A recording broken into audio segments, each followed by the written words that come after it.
Hello and welcome to the Free Cheese episode 209. I'm your Joe Dix, joined tonight by Marc Augustiniak. You're too slow. Matt Sellner. Hello.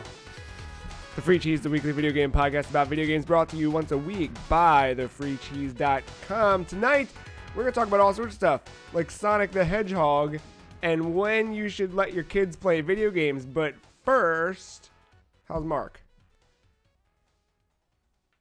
Crickets. Damn. How's Matt? No. Excelente. Isn't that a word? That's a Spanish word, isn't it? Italian. Is it? Lasagna. Yeah. No, last week was stupid. So just didn't really do much besides work a lot. And I was just very irritable. So better now. Is it, what's the, I don't know what the weather is. Weather's been okay, though. Weather's been pretty nice. Like, there's no complaints there. Weather's been making me want some pumpkin spice lattes. It's getting close. I know, I can almost taste it. Girl, peppermint mocha. Let me tell you what. Come on, give me some time. I'm about the green tea lattes. When's that happen? Year all round. year. Ugh. I mean, you get all these things year round. Lies. Can't get pumpkin. Really, you can't? Because I can get peppermint. I can roll into a Starbucks right now and be like, peppermint mocha latte. Air like, quotes. Yes, pumpkin. sir. You think it's real pumpkin? No, fuck the Starbucks. You think it's made from Pumpkin Hill? Look. Where The you going? Starbucks. See what I did there? It's full circle, Sonic. Huh? Oh, damn Fucking hate Sonic. it. Dunkin' Donuts. Oh yeah. Ah, okay. Now, I was a Starbucks man. I I don't want to. rarely ever go to Starbucks. I don't want to disparage. I barely it. See, drink it's coffee. easy because they're right by work, Yeah. and they have that fucking app that Yeah. I deleted, so I stopped buying fucking coffee. I have not. He walked with me to said place. Yeah, I go with him. Don't buy anything. That's the key. Test of willpower. It was really hard. It was like fucking going through withdrawal. Like when I stopped doing that, I would have to leave, go on a break, and just walk in circles around the Starbucks, but not actually walk into it because my body needed to do that for a while, but I couldn't keep. Like I was spending so much fucking money on nothing. It was nothing. It was just so that I could have a place to walk to on a break. Was this after cigarettes or during? After. After, so Yeah. Trying to place one habit with another, and Yeah, it just you know. And now, what do I do now? Oh, now my eye twitches. Amiibo. That's been fun. That's such a new. No, you spin the fidget spinners. Right, I spin fidget spinners because fucking Matt shows up to On work the the other board. day with a third fidget spinner. Now I have 3 fidget spinners. You did this to yourself. You why? did. Because I willed it. And that fucking You Katy summoned Perry it. kid, You summoned that beast. that little backpack boy, making fun of that. Remember that? Yeah, but what kind of fidget spinner was this one? What did it look like, Joe? It looked like a fidget spinner. Yeah, what was on it? And in the center, it's shamefully disgraced Game of the Year 2015, Bloodborne, by putting the Bloodborne logo on a fidget spinner. You want to take a gander? What country that came from? Oh, God. Who's terrible? Let's see. Italy? No. No, you That's told me. too classy. Yeah, it came all the way from China. I'm trying to Long think, time like, for that. I love Game Boys, and like now I have more fidget spinners than I do Game Boys. No, it's about even. No, Don't you? those are 3 different generations of Game Boy. Yes. I'm talking like Game Boy Pocket. I love that style. I now have more fidget spinners than I do Game Boy Pockets. Okay, well now you're more specific. But they're all Game Boys technically. I mean, yeah, 2 of them are technically- 2 advances, but It's, There's other. You're like, welcome. I have more. I love my dogs. I have more fidget spinners than I do dogs. you have more amiibo than anything, though. That's fair. That's always Hold fair. on. We're counting. We're tallying up. No. We're gonna get it to the point where each of those amiibo holds a fidget spinner, and I would- then you know that what? would make. You can send them to Etsy Hold and on. get them custom made, and they can hold. I know what you're about to argue here. and Yep. I don't care. Fuck you. Because I'm glad you brought up Amiibo. Because this motherfucker always brings up Amiibo and how I don't know how to spend money on things. And that I waste money on little pieces of plastic. Yet he's bought not only 2 of the 3 fidget spinners I own, but He's in his endorsed your- lifetime now, he's bought 4? Is that where you're at? Yeah, 4. Me, Yeah. Mark, And then my 2. you. Yep. Yeah, you've paid money for 4 fidget spinners. But you have them. This They're is- gifts. They're in your possession, and mine. Except the one I bought for myself. Well, that answers how my week went. How was your week? It was good. I don't remember Monday through Thursday. Man, Dude, hard, I really don't. hard times, huh? I really don't. I envy that. You were talking about the week, and I was Yeah, sitting here it's like- thinking, I don't remember. It's all blur. I hope it's a blur soon. And then this weekend, Jack Packed. Jack Packed. Yeah. Is that a PlayStation party game? Probably. Okay. Good old PS1. Yeah. No, Friday worked a half day, came home, slept for a little bit, watched a little bit of a tournament called the International TI. Not where I thought it was going when you said interior. I was TI. waiting for TI design to be 7. the next word. What are you saying? What is TI7? That's the short acronym they use in Reddit. It's a calculator they What are you use. talking about? For what? What tournament? The Dota 2 tournament. Oh, the God damn Grand it. Pinnacle. I thought that's where you're going. Then you're making up all these fucking acronyms that No. aren't the word Dota. And Because then it's a different language, Joe. And let me tell you what, I tried watching this shit last year, had no idea what was going on. This year, had no idea what's going on. no, 20% of what they're saying, I understand. How was it? Did they win? Everyone's a winner who watches the internet. Of course, they're not. No, I really haven't watched it.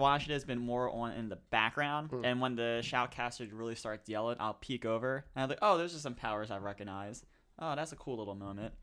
I really like I don't even know the character's name. There's a guy that has a little chain gun. It's like Roadhog. It's just like that. But you can use it on both enemies and teammates, I believe. So there was an awesome play where someone was about to die to an AoE. Guy chains his own teammate out of there. I mentioned it the other day. I was like, in Overwatch, Roadhog should be able to pull your allies out of danger or something. Yeah. And give him a fat scorpion outfit. But yeah, there's been moments like that where and after he pulled them away, they actually came back as a team and killed the players that were in the area. It's nice to actually see the moments and kind of sort of know what's going on enough to appreciate it. So when the shoutcaster's yelling, I kind of get why he's yelling nowadays. I can stand behind that. As someone who didn't understand how to play fighting games, got good at Injustice 1, started watching Evo, and then was like, okay. That ain't Falco. Right. God, I hate Falco. It's just laser beams everywhere. Falco versus Fox matchup. It's the worst. Dota 2 International is over? I believe this is the last day. Okay. I believe. Don't quote me on that. All right. Because this weekend, jam packed. Can I quote you on saying don't quote me on that? Don't quote Got me on it. that. Oh, Yeah. I'm conflicted. My God brain. damn it. I Now you're can't. gonna have me thinking it because I say that a lot. Now I'm just gonna have that in the back of my head. How much I say. There's that. a couple of things that now I've forgotten, but I would go back and listen to the early days of the podcast and be like, oh, I say that way too much. And even if I didn't, someone would say it, and then I'd think about it, and now I don't even use those words in my they're just gone. And I don't early even remember days. what Are they you talking are. like crowd pleaser? Those early days? Oh, God damn it. My early days. I'm talking 5 years ago. Oh, my early days. I think That's you what were I'm talking saying about. double down a lot. Double down. Yeah, well, we were a big fan of that chicken sandwich. Yeah. No, maybe it wasn't that. That was probably I one. don't know. There's a lot that I often just do a dumb little laugh giggle after everything I say. Yeah. That kind? Yeah. What is exactly that. That's what he does. Yeah, that's That what I doesn't- do. I don't think it sounds like that. No, he doesn't do that at all. No, it's just thought like that'd be fun. or whatever. Oh, that is a Marcism. Yeah. I don't like it, but I do it naturally. I don't think it's a bad thing. Tell me about your shirt. Or rather, Whoa. tell the listeners All right. about your shirt. There it is. So people familiar with the Jackbox Party Pack Volume 3? Is it Volume 3 or just 3? Eh, think Whatever. Volume The 3. third one. Yeah. Ugh. Volume 3, Mark it right. I'm probably wrong. I just Don't quote me on that. Everything today. Just think I have a title for this episode. So there's a game in there called TKO, for those who aren't familiar. Pretty much you get some friends, you draw a couple pictures for these shirts, and then you also write random catchphrases, and then they get sent to everyone's phones of mix and match combinations. You make your own combinations, and everybody votes on what they like or the funniest. Mm-hmm. And the cool thing is that after the game's done, you can actually order the shirts. Yeah, I think if you have listened to the show, you probably heard us at some point talk about the Friday Night Pizza Party, where we gave birth to such great T-shirts as an Illuminati symbol with the phrase Frankie Muniz beneath it, Which Joe owns. or which I wear regularly, or a crudely drawn image of Hank Hill that says, "Who she eat corn dogs with," which our friend Bo owns. And now man. you've got a new one here. Yeah, so my friend drew Hey Arnold, Yes. and he's looking pretty chill. Yeah. He looks. Yeah. And it's with my catchphrase I wrote underneath of it. This is "I miss you, Tupac." Now you need to go see All Eyes on Me while wearing that shirt and really fuck everybody up. Be careful. No, I'm fine. No, they'll be like, me too. That's why I'm here. I grew up in a town that's a hybrid of ghetto and redneck. I'll be okay. Yeah. I live close to that town. I know. Is that kind of like? Well, no, I guess. Hey, Arnold. Yeah, no, I was gonna try and tie the shirt back into that. Moving on. Yeah, everybody had a fine week. It wasn't a bad week. You sound like you had a great week. I You did. forgot half of it. The rest of it was packed with fun. And I was in the stands Uh. for the Orioles' 10,000th franchise dong. All time. Very nice. I was there. I witnessed it. I was there when Cal Ripken walked somewhere. He walked from one of the bases to the other. Yep. He was a shortstop. Did you know that? He was. I know. Also a third 21-38. baseman at the end of his career. 21-38. Is that what his number was? 21-31's the Yeah. magic. Ah, Yeah. damn. I was But 21. so close. I had that gold-plated card, whatever. I was about to say it again. I don't Quote him on that. remember the exact number, but 21-38 could be when he stopped. Might have been 21-31 was the the record. record. Mm-hmm. I just.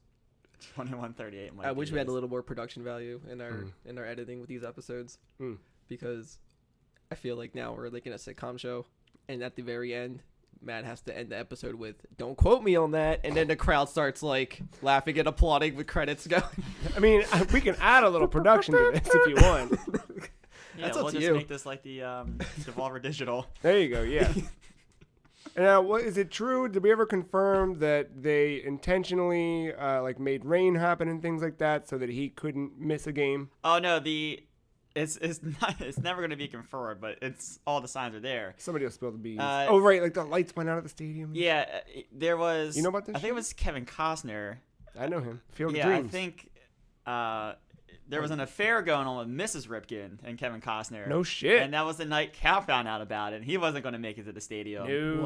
What? So the just so happened that same night the lights went out at the stadium and they couldn't play the game. Huh. Don't quote me on that though. He said the magic word. Fuck. Done. Y'all fucking wait. What? That's, yeah.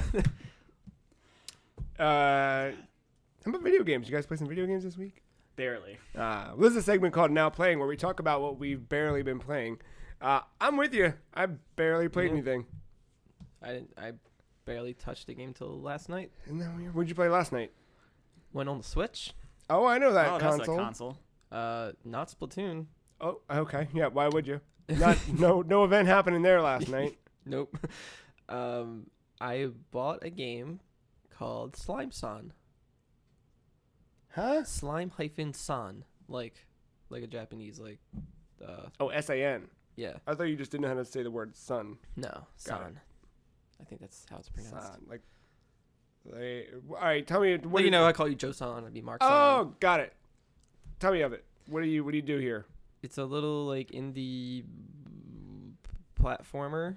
You're the slime who got eaten by a giant worm, and you have to work your way out of its mouth, starting from the poop area. Sold. And there's this. It has like a slight Meat Boy feel to it, Okay. but not that intense in any way.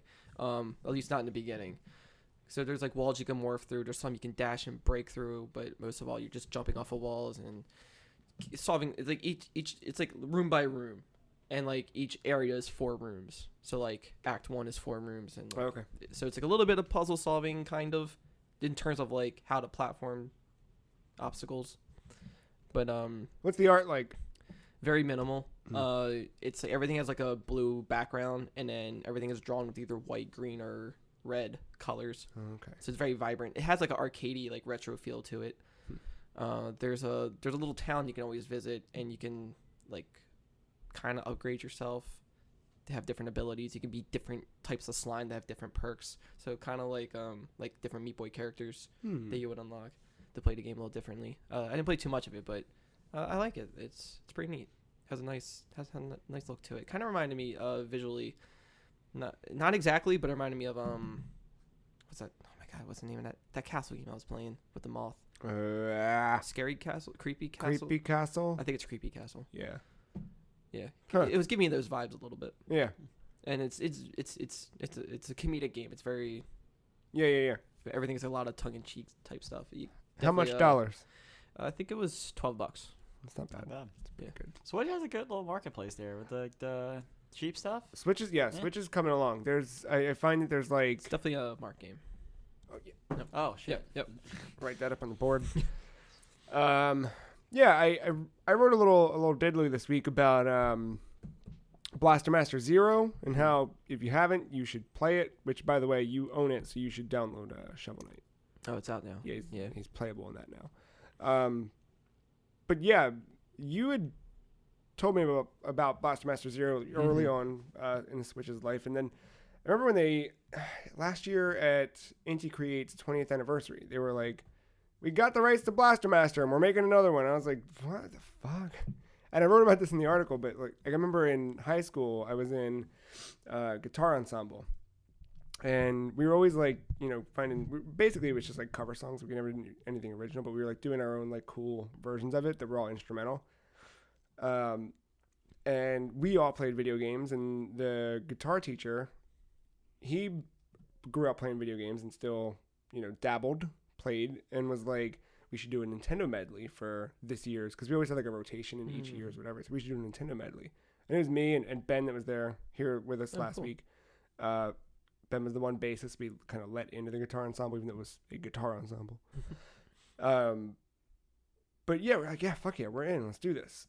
So we did like the Mario Brothers theme. We did the Zelda theme. We transitioned from Zelda into the Gerudo Valley theme. There you go. Which was super dope to play on guitar. I thought you were about to say Song of Stars. I'm like, Joe? No. No, that was really fun because like you'd have somebody. I think it even started on Gerudo Valley, but someone would play like the chords, chugging it. And then did you have one person in back just going like, just clapping? If I recall, it may not have made it into a final performance, but Mr. Haza definitely like on the strings of the guitar, just like beating on it, just chugging. And like so, he handed everything out, and we were like, "Yeah, we'll do this one, blah, blah, blah." And he was like, "Yeah, and let's do the theme from Blaster Master." And we're like, "From fucking what?" Like, that's random. Yeah, Mario, Zelda, Blaster Master. Yeah, it's like we got all the hits, and then got to get Blaster Master, and we're like, "The fuck we do?" And we had no idea what it was. But this is like probably 06, 07, 05. I don't remember. So emulation was still there. It was early days of it. Probably mid days. It had been around since the early 2000s and prior, but we tracked down a copy of it and we were like, let's try this. Oh, what the fuck is this game? And had no interest in playing it for very long. But yeah, I still remember him like chugging out that theme for the first time, and it is a very catchy theme. Yeah. That like it's running in my head now. And so when Inti Creates announces this game, and I'm like, oh, that fucking weird game that Haza liked. I don't remember anybody else talking that's such about a unique memory to have. Yeah, because it was like, that's my only, that, and then the fact that I think somewhere in my brain I misassociated with like number munchers or something. Like I somewhere those two threads crossed. So I always, when I think back, when he said that, when he said that, I was like, the weird math game. Like I was all fucked up, and then no, I can see why you would think that'd be like an educational game. It sounds like an educational game. There is, I think there is something similar to that, to Blaster Master, because I thought the same thing. It's called like Number Blasters or like Master Baster or something. Frog Fractions. Frog Fractions. There it is. So yeah, I was always thrown off, and then we did it in guitar ensemble, and that's still my only like association with that game. It's just its theme song, played by a bunch of 18-year-olds on guitars.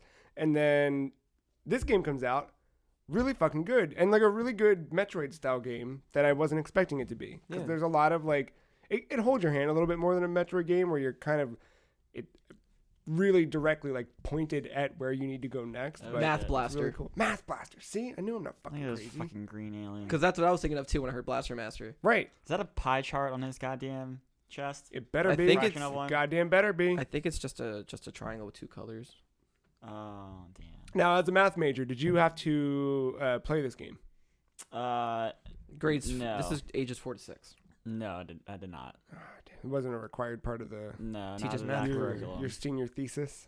Did play a lot of those child adventure games though, and there was some like a Serious Sam, or no, it's not Serious Sam. No, the exact opposite. Pajama Sam. Pajama Sam. Yeah, like, I've always Not heard Serious of, Sam. I've always heard of these games, but never played them. But I definitely played Number Munchers. Freddy Fish. Freddy Fish. Yeah. You can buy all that shit on Steam now. Putt Putt.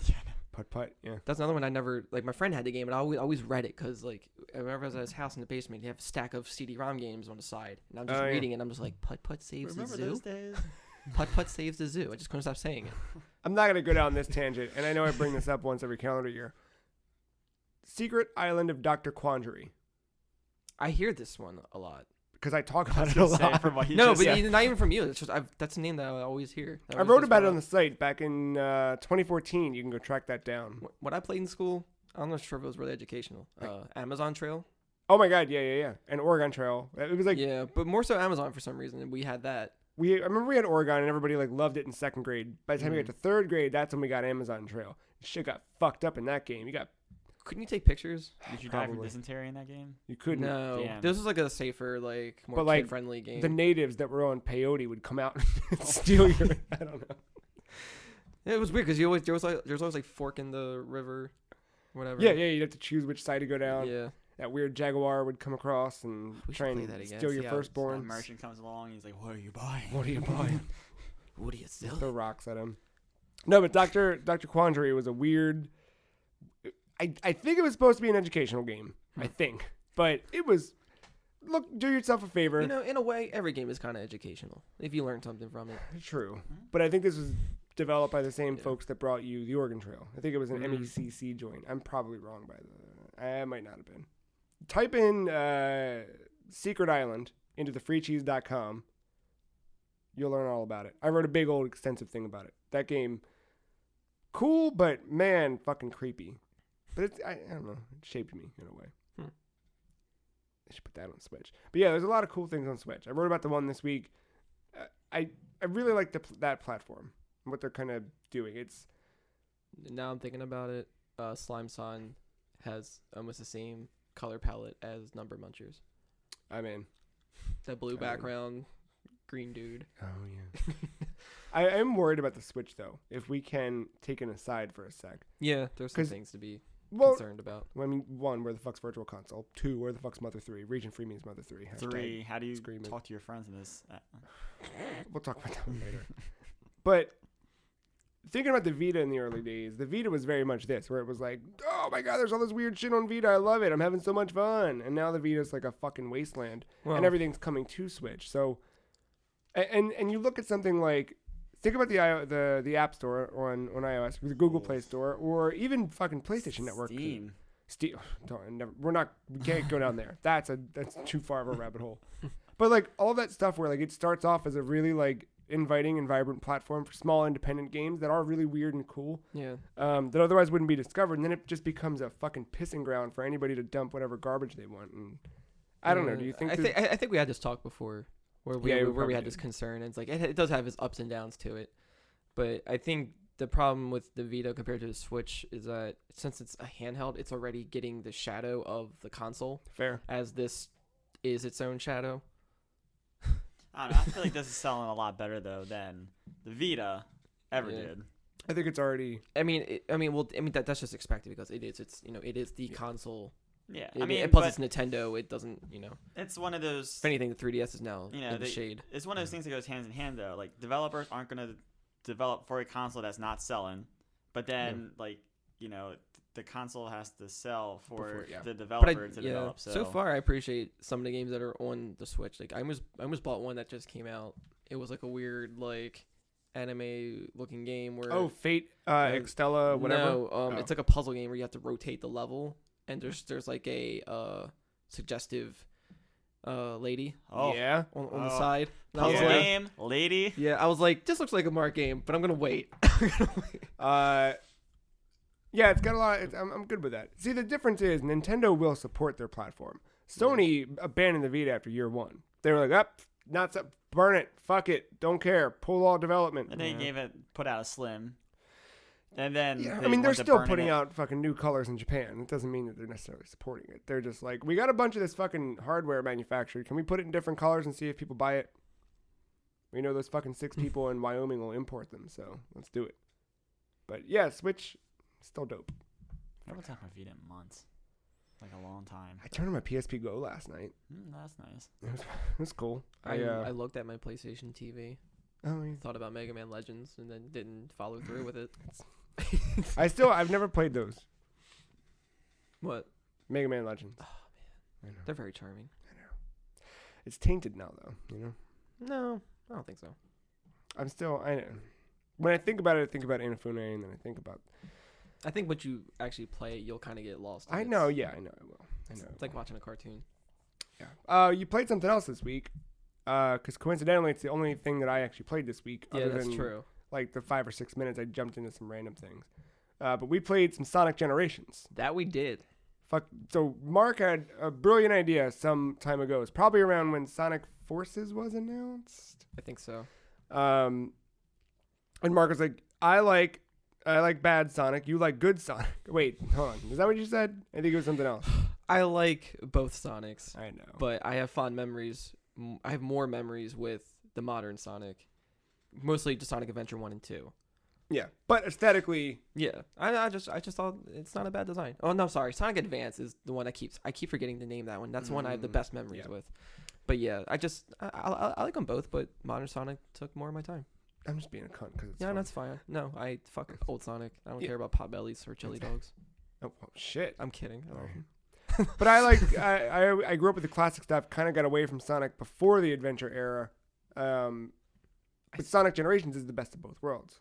So Mark had the idea to, I guess. well, yeah, now kind of visiting it, we're realizing it's maybe not. But I think we just have a bad port of it. it's, yeah. Because I want like how's the 3DS version?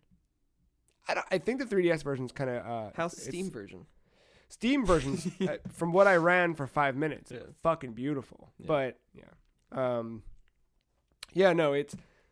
You play through as classic Sonic in these 2D side-scrolling levels, but it's all with 3D graphics, so it looks really, really pretty and new. And then you've got the modern Sonic where it's behind the back with some 2D platform. Like, it's Like I don't know why. I don't know why. Yeah. Why make Sonic? Why have modern Sonic go 2D when you have classic Sonic for that? I don't get it. Oh my. I mean, I see why, because you can actually control where you're going. Right. Because once you go 3D behind the back, You're done. You're fucked. And that we kind of discovered that along the way. It's just like Sonic games have this really, really, there's an impetus to fly through the level as much as you can and as fast as you can and just point A, point B, done. That's what people like. Right. And and you feel really good when you get a good line going. But then It's like when you're playing F-Zero. yeah. But along the way you're always going to get fucked by something. And It's just these weird obstacles. It's just and most of the time you end up feeling like you fucked up. Yeah. You're not doing it right. I mean, there's a good way to do obstacles, but these feel like they were very sudden. Yeah. And I felt like there was a delay in the jumps. Yeah. The timing's off. Like it almost Yeah. felt like we were like emulating the game even though we're playing on native I also hardware. never played a Sonic game with a DualShock controller, so that's weird already. Yeah. Well, you were using analog stick. I was noticed. because 3D. I know, joystick, and yeah, I guess you have to. Yeah, it was all D-pad, and I was. I did a D-pad a little bit, Yeah, and then just didn't really. but yeah, Sonic, it's fun. I want to finish it. Absolutely. I mean, yeah, like, as much as I'm regretting my part of it, I'm still gonna follow through with it. yeah. No, this hoping it gets better. We've got a good clip recorded. They'll go up every Thursday at 2 p.m. So the first episode is live now on thefreecheese.com and on our YouTube page. But yeah, part 1 was good. Part 1 we got through classic and modern Sonic levels of each of the first 3, basically the Genesis era. Yeah. So you play through Emerald Hill Zone, you play through Chemical Plant Zone, and Sky Sanctuary. Mm. It's fun. I enjoy it. I enjoyed going back to it. It's got me both excited and hesitant for Forces when that comes out. Because I'm like, I got a little bit. if they do more of this, that they actually learn from their mistakes, that's gonna be a I think really they're really learning. great game. I have faith in it. But if they didn't learn and they do the same shit, they're gonna have a bad time. But that's another switch point. Like I'm ready for that. Like I'm buying Sonic Mania on Switch. Like anything that comes out multi-plat, I'm going Switch with. I can't think of a game that I'd be like, no, I need it on my PlayStation. If I didn't have the Pro Controller, I would probably be more hesitant with my choices. Yeah, you're right. Because sometimes you just need a good D-pad. That's true. And the Switch does not have that. Dude, you got to get one of those 8-bit Do controllers. I'm telling you. Yeah. That perfect replica of any of your favorite old controllers, and they pair with Switch easily. I have an answer for your multi-platform thing. Anything that has an online infrastructure. Ah, for fuck's sake. I did play a little Splatoon last night. I had to voice jump chat in. with anyone? No, you guys weren't online, so I could. No. Oh, exactly. So here, hold on. So I want to say, this weekend was Splatfest. The two teams were, and Splatfest, for those who are unaware, is basically blood and candy cane. In Splatoon, a game where you are primarily battling against other squid kids to cover the land in your team's color ink. And usually it's fun, bright, vibrant colors. Sounds defecating, doesn't it? You're playing with water guns that are filled with colored ink because you're a squid. But it's, I guess that's not taking a shit. But it's all bright colors, pink and orange, or pink and green, orange and blue, and whatever. Yeah, but there was particularly like 3 colors that you would, no, 2. I guess three. There's 3 colors I wouldn't expect to see. Right. In a Splatoon game. And 2 out of 3 were in there. Yep. So Splatfest is a pretty big event where everybody chooses a side. You choose between choice A or choice B. Mm-hmm. There's the surface level choice you're making, which is, do I like mayo better or ketchup better? And then there's the underlying level better. Because technically, I'm a man who enjoys a good mayo on a sandwich. I'd never put ketchup on a sandwich. Dip my fries in it, never on a sandwich. Not even a burger? Burger, yeah. Burger's not a sandwich. Burger's a burger. I'm talking deli meats. Talking toasted bread, pickles. Might put a tomato on there. Yeah, I barely eat deli meats, so. Every day for lunch. That's me. Ketchup, never. Mustard? Oh, yeah. All the way. But that's not the argument here. Team mustard. there's the underlying argument here. Or as we've come to know it, the Great Hentai War Part 2. Which you must cast your vote. I don't think this is a war at this point. This is very one-sided. This is a hostile takeover. It's fair. It's like Germany and Poland all over again. God. But yeah, so this one was mayo versus ketchup, and I assumed like last time with last Splatoon 1's Splatfests that it was just going to be, those are the two teams, random colors and go. Nope, they went all in. Team Ketchup shot red, Team Mayo shot white. So that battlefield looked pretty interesting a few minutes in. And then the Inkopolis was littered with great things where everyone was just writing blood. Yeah. Just blood everywhere. There was one I wanted to show you that somebody did a little art post of saying release Mother 3. I saw that. Okay, I saw it somewhere, yeah. But yeah, it was ridiculous. So I had to jump in for at least a level just to see what was going on. And it was funny because I almost didn't. I was like, no, I'm just going to hang out, watch TV, and not do this. But I was like, well, I should jump on at least, see what's going on. I'd voted midweek because I played at some point in the week. Yeah, I voted too. I did not. And then I forgot about it. I honestly, I didn't, I don't know. It's funny how quickly that game just dried up. And I think it is largely because of the online infrastructure. And I received an email. You guys didn't get that email at all? Mm-mm. I don't think so. Like I said, I never got that birthday one. The birthday one for me came exactly 3 weeks after my birthday or something. So yours might still be coming. I don't know. Has it even been 3 weeks since my birthday? I don't know. I feel like it was 10. Whatever. I got an email that said, hey, my Nintendo member, we want to know about your recent purchase. Would you care to tell us about Splatoon 2? Oh, yes, I would. And I fired it up and said all the nice things I wanted to say. This game improves on the original a lot. There's a lot more detail. It's a lot more straightforward. I love that I'm terrible at online multiplayer games, that I'm not good at that kind of stuff, but I can feel empowered to play this and feel pretty confident in my skill level. And I feel like I'm actually learning and growing as I play. And I put all in there how it does the right hooks, the reward system's really great, blah, blah, blah, blah, blah. And then and this is just a message to the random internet people out there. There's a way to do this as a civil person. You know what? It's a message to you because you are the online dirtbag, Matthew. There's a way you can say things nicely. So I said, instead of saying, fuck you, get your shit together, this is broken piece of shit, I said, I would like it if you fixed voice chat. But I did. I put in a lot of... I said it like that. I would have said I would like it if I could talk with my friends. Period. Not explain how... I feel like you would. See, but I gave a suggestion on how it could work. I was like, look, I think it'd be great if I were using the app, if I could run it in the background of my phone and maybe lock my phone and not have to leave it open and only in that app to have a conversation. You said too much. I would have just said, look at PSN or Xbox Live. See, that's the dirtbag coming out. But it's a suggestion. May I refer you to an infrastructure? Fair. That works. Quote him on that. You can quote me on that one. But I put a thing in there about that. I talked about how I think it's really silly that I can't... Like, the only way for us to have a conversation is if we're all actively playing the game and in a private match. I think that that's the dumb part. It's the private match part that really sucks. Yeah, it's the lack of lobbying. Nobody wants to do that. But even the fact that, like, literally we can't talk to each other unless we are just playing against one another. The only time that would make sense would be Smash Brothers. Sure. You would want a private match. Right. Or if we had 8 friends that were all playing together always. That maybe, Yeah. right? But we don't, because who does? So... But I wrote in there how even the partying system, like we can't, in order for us to, I wrote specifically, I said, look, it's a little weird that for us to play together, we need to text message one another. Did you bring up that like right before the game came out?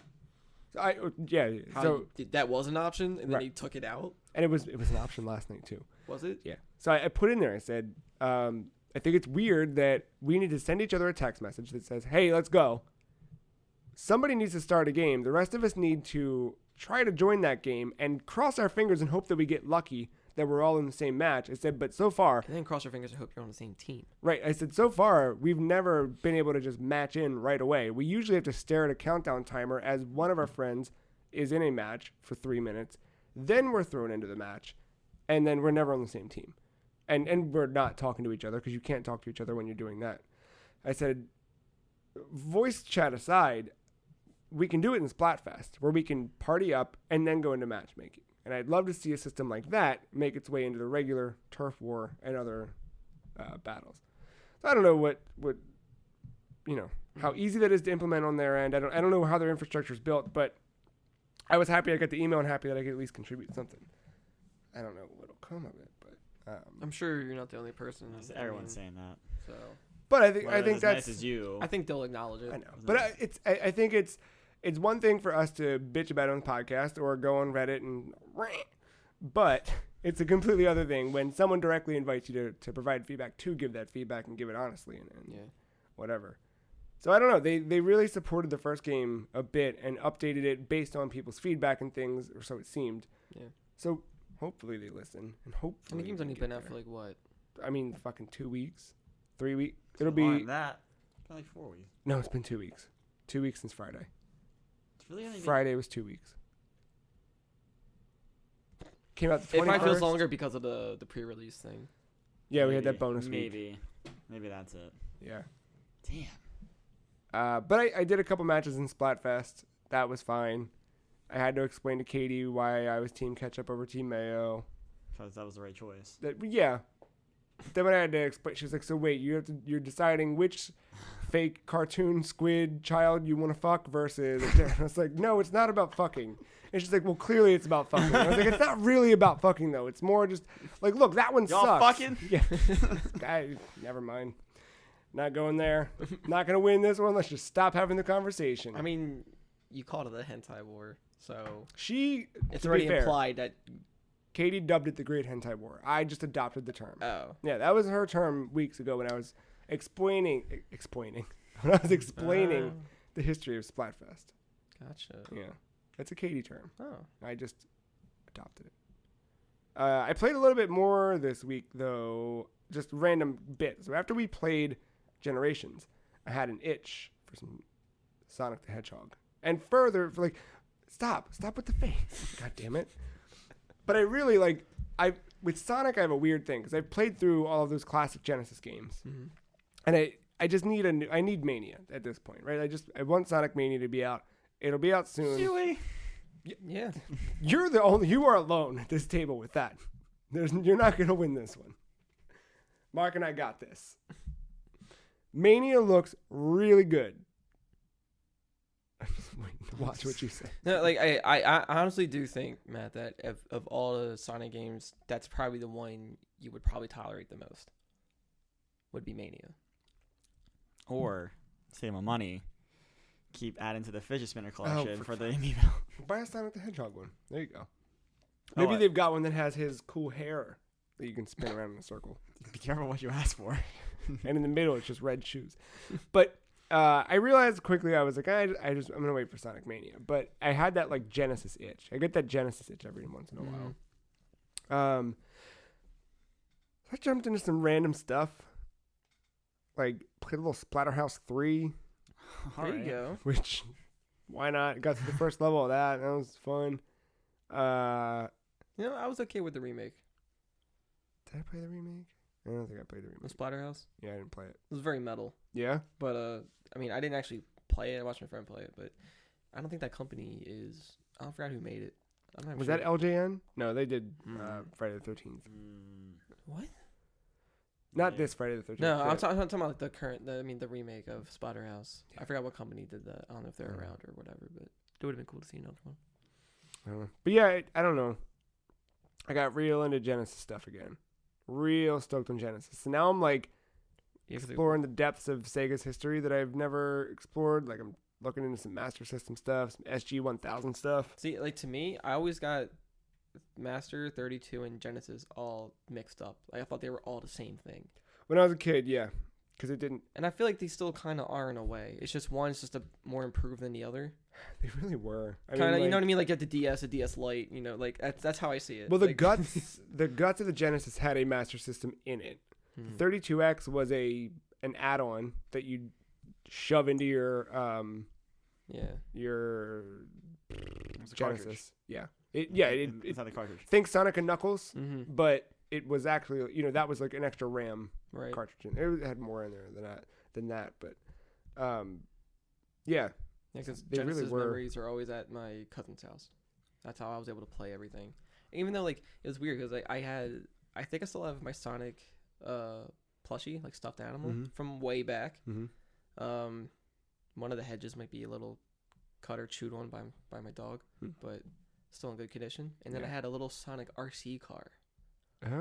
Did he go fast? I don't know, but I liked that it had headlights.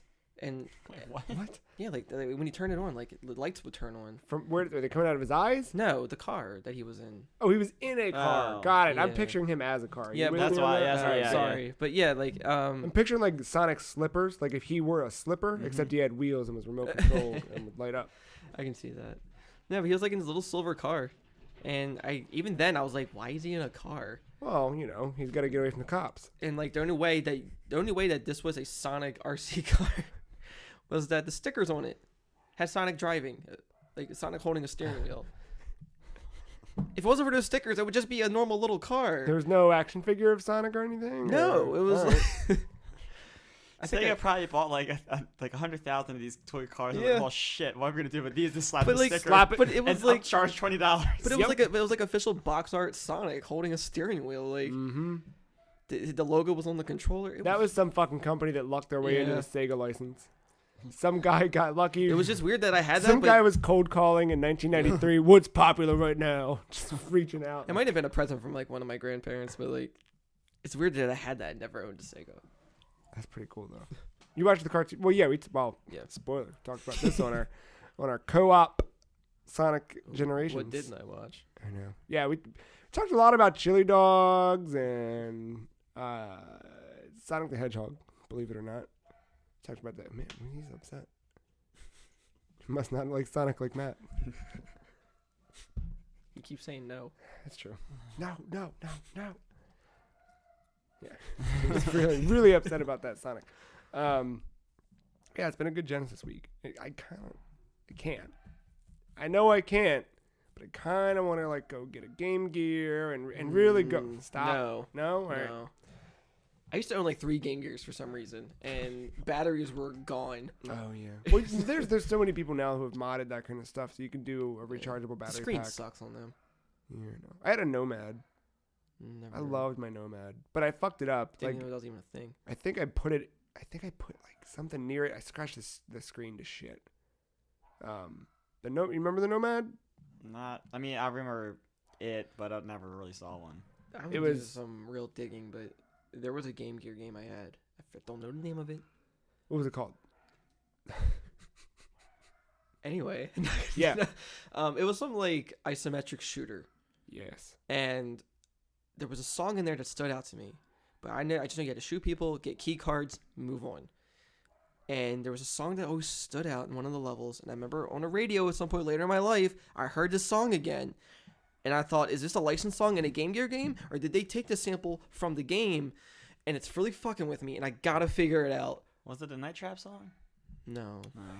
It could have been that. Yeah. No, like this was some like techno like weird thing. I don't know. It's just that's always been in the back of my head, and like it won't stop until I like figure it out. Yeah, and it's like solving a puzzle. Like you put that last piece and get that feeling like it's okay, it's complete. I will never forget this now. It's that feeling that I need. I got a weird one like that too, where there's a movie that I remember seeing that I don't think I actually saw, but I'm not sure. But I have to look for a little list girl of Game Gear buried games. in a wall or something. I don't know. Oh. What? I don't know. I remember some movie from when I was a kid about a little girl who got buried in a wall. No, wait. A little girl, they move into a house, and a little girl talks. She has an imaginary friend she meets in the basement. She's always hanging out with her. And then come to find out, her imaginary friend's a ghost. Come to find out, there was a dead girl buried in the wall. Poltergeist? Was it? I don't know. I never. No, I don't think so. But I don't know what the movie was. That sounds familiar. I don't know though. But it's kind of hard to bing dead girl in wall without, finding things you don't want to find. So swish. What'd you play this week, Matt? I had a little resurgence with MLB The Show. Nice. And played a lot of that. And I officially hit the 100-hour mark. Whoa. Of that game. Is there an in-game counter on that? Yeah, there is an in-game counter. I took pictures. I've officially played this game for 4 days, 3 hours, and 1 minute at the time of that screen capture. My God. 3 days and 8 hours of it have been spent online. Jesus. I played 202 games. How? And how long is an average game? Depending on somewhere between 30 to 60 minutes. Wow. You played 202 games? Mm-hmm. Oh my God. I don't fuck around when I say I play baseball inside. Wow. Yeah, wow. I played hockey the other night. Oh, which one? NHL 94. I sent you pictures. Oh, that's right. Yeah. Well, that was during Monday through Thursday. I don't remember. Oh, yeah. Really don't remember those days at all. I don't know what happened. NHL 94 is really good, in case you were wondering. I mean, it was good. It still holds up. Yeah. The Flyers won. Isn't that weird? Flyers beat the Capitals. Capitals didn't score a point. Terrible fucking team. Yeah, well, this was like the early 90s Capitals. Well, it is what it is. Yeah, no, I just thought it would be worth celebrating. I hit the 100-hour mark. Pretty good. Of that game. It's been out for since another March. Year. Yeah, like towards the end of March. Yeah. And you usually, is that average? 100 I hours each usually year? Get to 100, yeah. Is this where you start to peter off? No, it comes in waves. Really, it's if the Orioles are winning, I like to play it. When they're not winning, I don't like to think about baseball, so I stop playing.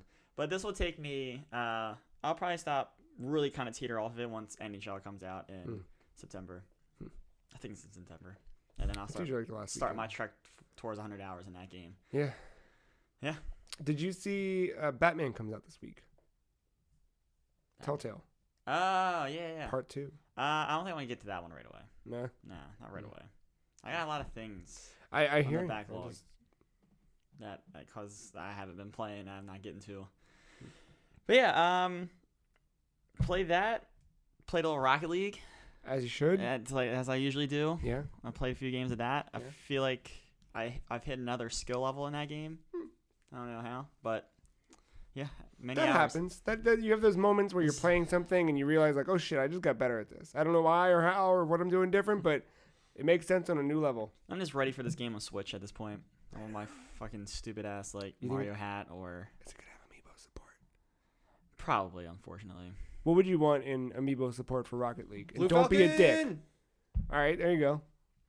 I'm looking at all your amiibos. And a little Isabelle antenna. Just her head. That's where it comes to life. Scan them all, get little bobbers. I'm trying to think how you could incorporate. Oh, something I think would be cool. Like I think the laser gun of Fox and Falco in Smash Brothers is like really iconic. Mm-hmm. Do that as some kind of speed boost music. Oh, that'd be pretty good. Yeah, I like the idea of the. Because well, also too now in the 2.0 update they do goal explosions. Sorry. Like you get to pick yeah. your goal explosion now, and there's been a bunch of cool stuff they put in there, like electric shockwaves and stuff. That's pretty cool. Yeah, that game really hits your graphics card hard. Really? You're playing on Steam, yeah. You're playing on Mac, yeah. Well, yeah, but I usually play on PlayStation. If I'm home, I'm playing on PlayStation. But yeah, little resurgence there. I just can't wait for that game on Switch. Like the more I play, I'm just ready to play this in my living room. Yep. But then the big main attraction for me this week. Look This at little that guy.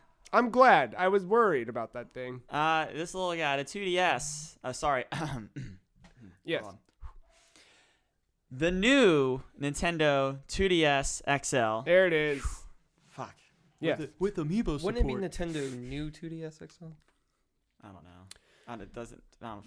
It's too long. It could be. It should be, but it's not. But yeah, this guy, I forgot to buy something launch day. Whoa. Little game called Box Boy. Yeah, you did. Holy fuck, is that game fun? Enjoying some Box Boy, are you? Yeah. If we're gonna deem like a matte ass game, a Box Boy. What makes Box? See, because I would call that a Marc game. But what? I do own it. I'm a sucker for like a good simple puzzler with interesting mechanics. Huh? Play Slime Son. Yeah. Yeah. All right. You should really check out Picross. I know we just threw a bunch of shit at you there. I know. But man, I didn't know you could do so many things with boxes in this game. Yeah, I mean, And like when I get to world like 16, Actually, don't do Slime Son. I mean, you can, but I mean that's not the puzzle you're looking for. like I get to world 16, and I'm like, all right, we're gonna repeat some tropes here. No, like every world is a new mechanic, yeah, and none of them have really felt lazy. yeah. No, they're always So yeah, I've been steadily going through this. It's cool. There's a box girl. There's a box long boy at one point. He Well, you're right, 'cause dissolves you get into little- Oh, what? there's a long box, and Yeah. at some point he jumps into the map and just dissolves. I don't know. It's kind of weird. But yeah, it's real simple. Is that little black and white? Yeah. It doesn't really even take advantage of the second screen too much. It really feels like that was like they meaning HAL Laboratory was like, we need to make a new Kirby game. We should test some shit out. And then they went, let's just make something easy. And they went with Box Boy. Kind of feels like that, which is a good thing. I'm not saying Yeah, and that it's is- not. I have not run into a puzzle where like, oh my god, it's so frustrating. But like, it's never like too easy. Yeah, no, they're And always it's like maybe like the first 3 stages in the world, because it's teaching you the mechanics without really like saying this is how you do this and this is how you do that. But once you get to like the 5th and 6th stage of a world, it gets you thinking, especially if you're going for like the perfect, where you're trying to get all the crowns, and you're trying to do it in the least amount of boxes possible. Yeah. Yeah, it was a fun game. That's probably where I sunk the most time in. I think I'm close to beating it. Yeah. Yeah. I think I was there too. I think I was like 70% through. I I'm it's a in like short world game. 16 right now. There's Maybe electric not. moving boxes. I forget where I was. It's a really good game. Yeah, I want more like that. I Well, don't know. There's If, 2 more. I know. well, yeah, but I mean, I want like weird little side experiments where it's not Nintendo's own big properties. And Box Boy, little QB, he's never going to be Mario. He's really never going to be. Never say never. I'm gonna say wait till he's in Smash Brothers. What the hell would you? All right, All those different things you do with boxes. You could do something where like Punch, where like he extends out the boxes and he goes there, and once he goes to the last box, he fucking knocks you out of the park. I could see him being like a wall or Alright. something. Yeah, Alright. anything's possible in Smash. An extra Alright. platform. Whether he's a good character or not, that's a whole another issue. But I see him as more like an assist trophy type deal. yeah, I don't know. I'm ready for a fucking Metroidvania ass game on this, and I know Samus Returns is right around the corner. That'll But be here. I really need to play the original DS, one of those 2 Castlevania games. I know. I forgot to give you that last week. I know keep forgetting to grab it myself. So, Sorry. but yeah, I think I'm gonna walk out of here tonight with that. I think I'm gonna sink some time into that. But yeah, I'm enjoying this little guy. Yeah, That's it good. was not bad. Yeah. Kind of fell off on golf real fast because of Me Box too. Boy. Just because I was like, oh, yeah, let's golf. I don't know. Then playing this, it gets me itching to play my Vita again. Mm-hmm. And I know on my Vita, there's a little game called Danganronpa that I liked. I just never finished it. Yeah. I barely actually got started, and I just want to go back and do that. But then I'm like, oh well, there's Phoenix Wright on this console, so like, and I always wanted to play that. I always wanted to be a lawyer. Did you? Yeah, copyright law, man. What? Why? I always have an interest in like that kind of bullshit. So you can get paid to say actually. Hmm. So like objection, it'll be actually. We need fan art of that right now. It's gotta Actually, be- finger out. not even say objection, just be like actually. Yes. Yeah. Maybe putting some eye drops on my desk. I don't know. Actually, I think it might be time for a break. We're gonna take a break. Actually, when we come back, we'll have don't show and quote 'em. tell. Don't quote me on that. But we're gonna come back. Have a little bit of show and tell, where we each bring something to the table, something to the table to talk about. We'll be right back.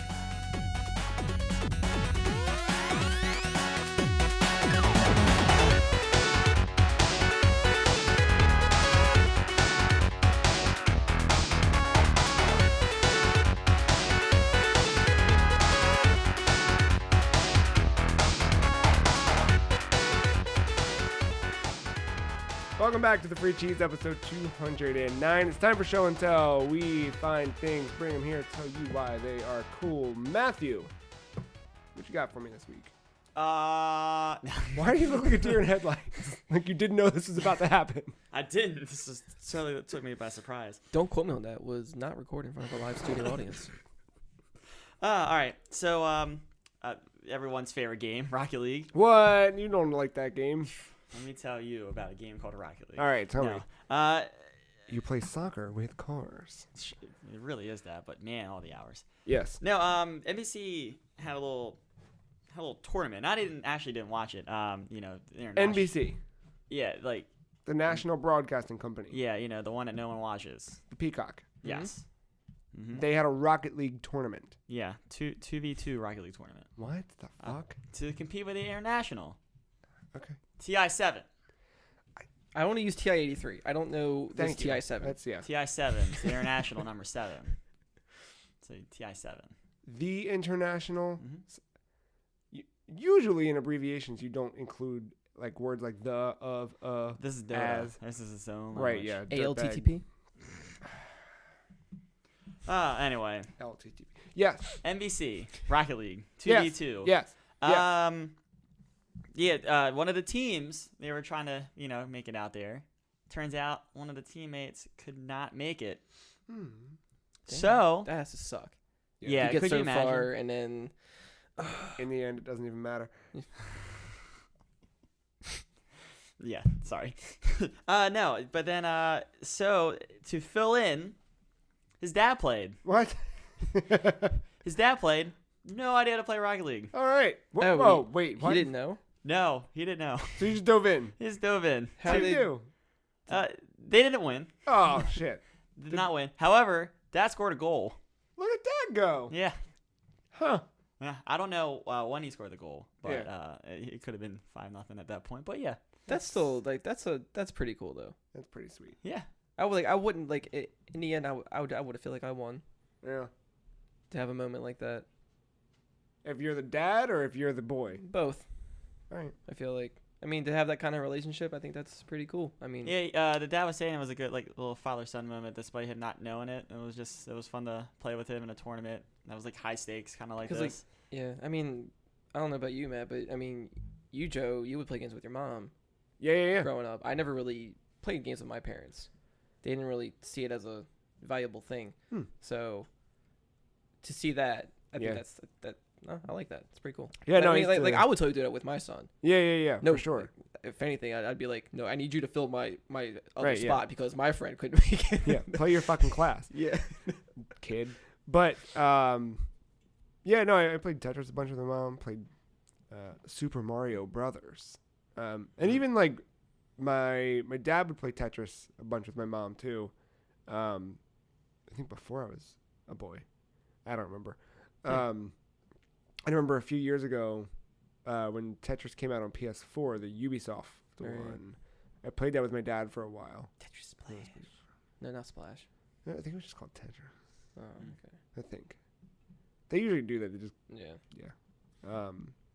but yeah, I have good memories of doing that, and even now, like, I don't know, whenever anything new comes out, like I think my mom played something on, my mom and I played Puyo Puyo Tetris on Switch. Yeah. They just recently, like, I got my mom to play 1-2 Switch. Yeah. And Snipper Clips. Yeah, that's a good, those are fun little cooperative things. Mm. But that's cool. Yeah. I don't, But, like, that's all I have is just that. Yeah. Like, Well, no, this was I thought that was pretty cool. In a weekend full of esports. it's neat because what's the alternative? Just not play, and then Probably, like yeah. you go all the way out there, and it's like, well, fuck, yeah, like the all dad right. could just be like, what? Like, it sucks to be you. It sucks to Yeah. suck, kid. Later, Like- nerds.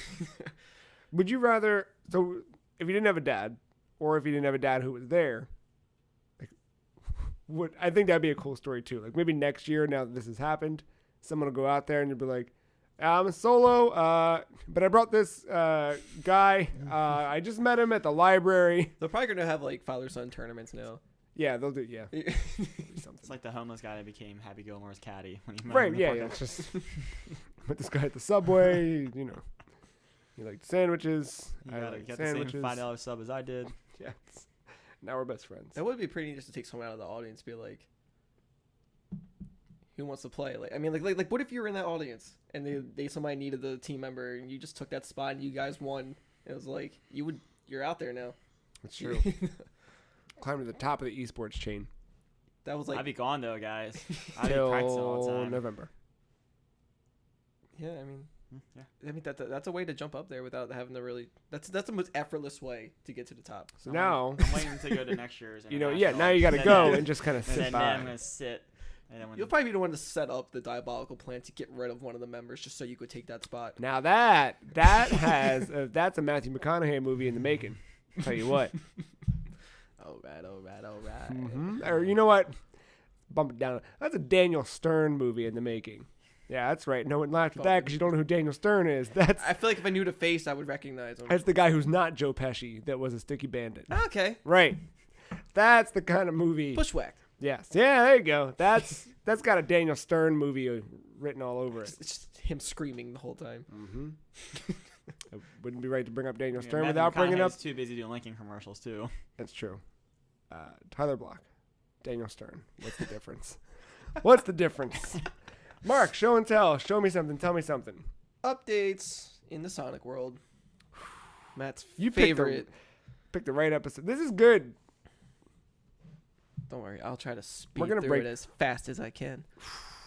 We broke him on something, didn't we? Didn't we get him to do something? Well, one, we got him playing 2 fucking Nintendo consoles. Well, the Switch kind of sold itself, and then the 3DS, the library is kind of built up. Still, maybe we didn't do it, but something did it. Perhaps you're growing up, your tastes are changing. Or maybe Nintendo gave up on the Fisher Price toy, Mm, and I was like, oh, well, this seems like a good idea. See, I'm not all the Switch is still my secondary console. It's not. give it time. I don't ever see me play an NBA 2K on the Switch. I don't see you ever playing NBA 2K, period. Oh, I play NBA 2K. You'd buy it day one. I'm not buying it day one, but I get one here and there. I'll buy it. Day one or never. Give me a fucking give me Boo as a basketball. Just get the Mario Hoops game on DS. Three on 3. Is that on DS? I thought it was GameCube. No, it's DS. All right, Jesus. And Christ. it features White Mage, Black Mage, Moogle, What? Cactuar. Yeah, and a ninja as a Final Fantasy characters, like Final Fantasy 1 classes On DS. on DS, and Mario Hoops 3 versus 3, whatever. Stereo opens Amazon. Never heard of this game. No, I have, but I didn't know it had all that kind of shit. Yeah. Wait, I thought you were talking about the All-Star. No. This is a game that dedicated 3-on-3. Square collaborated with Nintendo, and yeah, All you can right. Final Fantasy and Mario characters. All right. I mean, anyway, Sonic. Tell me about Sonic. So the following comes from a Famitsu interview with Sonic series producer Takashi Iizuka, if I'm saying that right. Let me see. And, huh? Huh? Takashi Iizuka? Yazuka? Wait. It's 2 I's in the beginning. Oh, never mind. Zuka. And Sonic Forces producer Sean Nakamura. The info was translated by Nintendo Everything. So just little bullets of info. So this is for Forces, I believe. Iizuka has received a ton of requests from fans to have their own original characters appear in Sonic games, but how many Sonic games did that happen? Feel free to stop me on any of these, by the way, if something catches your attention. While that could happen, Sonic Forces custom character recognizes that fan desires. All right, bad translation. The avatar was created with the idea of making, quote, straight high-speed action. Straight high-speed action. If this is an improvement from Generations, I hope so. This time the concept is that all 3 styles, modern, classic, and the avatar, would be high-speed based. Make selections for the face, mouth, body, color, and gender of custom characters. Each species will have their own unique skills, such as, for example, wolves being able to pull nearby rings. Think the electric shield in the past Sonic games. You can't change custom characters in the middle of a game. There is some sort of feature that's unlocked after you cleared the game once. Related to this, the new avatar style will have a speedy and rhythmic style like modern Sonic, but also different vectors from Sonic. This includes differences in timing for pressing buttons or the wisps giving the avatar trickier movements. The story aims to depict heroes that would feel like Sonic. By controlling... Oh, I see what they did here. The bullet points here, it's just every time somebody just make a new line, there's just a dash in between the sentences. So it makes me feel like these are all new little... blips, but they're not. Okay. Now I can read this a little more fluently. Story aims to depict heroes that would feel like Sonic by controlling different characters. The devs hope to show a story that extends to explaining the world setting, as well as the story concept has been Hero Army versus Eggman's Army from the start. When wondering who should be made playable among the heroes, the idea came up for classic Sonic. The character setting for Avatar is a civilian in an area occupied by Eggman who stands up and fights together with Sonic during stages. So that's your character is just a civilian who just happens to be in a crossfire and decides to fight with Sonic. All right. It makes sense. I mean, he has a ragtag group in the cartoon, Yeah. All right. little freedom fighters. During these stages, you'll hear radio contact from partners like Tails and Amy. Sonic and the rest of the gang form. Amy? Pink Sonic. Yep. The rest of the gang form a resistance to stand against Eggman's army, so they relay any information from headquarters. Boss characters like Chaos and Metal Sonic will appear in Eggman's army. All right. Did you see that new one that they added? No, I'm still laughing at who the fuck's Amy? Details on the new character Infinite are being kept secret. That is a deviant-ass character villain. Yes. There's a whole trailer. You didn't watch the Infinite trailer? Fuck no. It's really, all right, well, it's really edgy. Yeah, really edgy. The main part of the storyline is that Eggman gathers strong enemies in the past to form an almighty army. Who'd have thunk it? Some people might be wondering why Shadow was on the enemy side, but they can find out more by experiencing the story. I guess that means he's just gonna join and switch sides eventually. Yep. They're just gonna repeat the same crap from the other games. Playable Shadow. Yeah, I'm skimming some of this now because Sega knew Nintendo fans would want to play Sonic's new game, which is why they personally worked to bring it to Switch. Dope. Sega plans to show the game in Japan at Tokyo Game Show 2017 in September. The team is also working on providing new information, including news that would be unique to Japan. Interesting. So that's the gist of Forces. The team also took some time to talk about Sonic Mania, and this is short. At one point, development had been hectic. Sonic Mania was supposed to go gold earlier than Sonic Forces. Oh, right. The team was so busy that they even hesitated on whether to build a demo build of Sonic Mania for E3. Yep. Production of content such as all stages and bosses were already complete at the time of this interview, and the team had moved on to debugging and tuning. Yeah, because that game had a really fast turnaround. Did we talk about that recently, or did that just come up somewhere? But I think Ben talked about it last week, or maybe I'm stupid. But I feel like that game, like it only started development like a year ago, right? It was real fast. Look at you playing in on the game. It seems like You're gonna buy Sonic Mania? You know what? That's what we're doing. I kind of skipped a little. Tuesday the 15th. Come on over. You and I, you don't have anything to do. Come on over. You and I sit down and play some Sonic Mania. Actually, I swear to God, I think I do have something to do that day. Fine. Fantasy draft. Fantasy football. How about fantasy fiction? For Forces, the team thinks that Japanese fans are taking a liking to the serious story and character customization features. I don't know what this is about us, but We like the kid? yeah, that's there were some struggles with the new engine in Amy. early stages, but now they've moved to a smooth development process. interesting. Does the game have a date yet? No, but I bet we get that at TGS. I thought it was this fall. It's holiday, but we don't have like a date. You're getting that shit in 2018. No, I think it'll make it. I think it'll make I'm it. still more excited for Mania than Forces, I am too, but especially after what I saw. I try not to watch too much, but special stages. In Mania. Yeah. I saw. The one. It was the one you sent me that morning. Low poly.